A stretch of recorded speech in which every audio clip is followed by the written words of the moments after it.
just graduated high school, graduated in '87, and a buddy of mine and I, we decided, hey, let's, we had friends that, graduated before us that had went into the military, and we're like, well, let's check this out. What started as an agreement among two friends quickly turned into a solo mission for Edward Shannon. Somewhere along the way, he either fell in love or whatever and said, hey, I'm not doing this.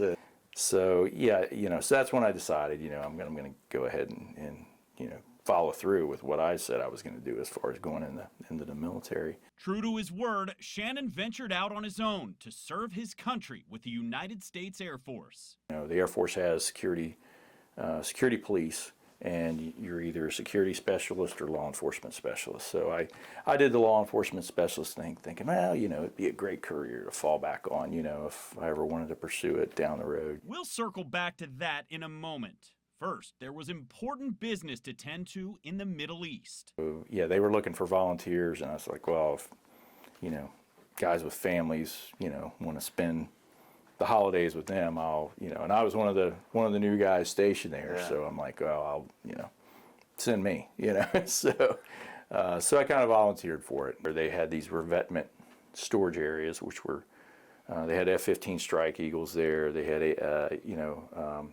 A-10s, F-111s, which are the radar jammers, and I was actually assigned to a unit that secured those revetment areas, for the Strike Eagles. I mean, the air war lasted, I think, 2.5 weeks, 3 weeks, and then obviously the ground war went pretty quick. With the objective complete, Shannon was back home by the summer of '91, now thinking, what's next? Well, remember that fallback option he had? Turned out to be a pretty good plan.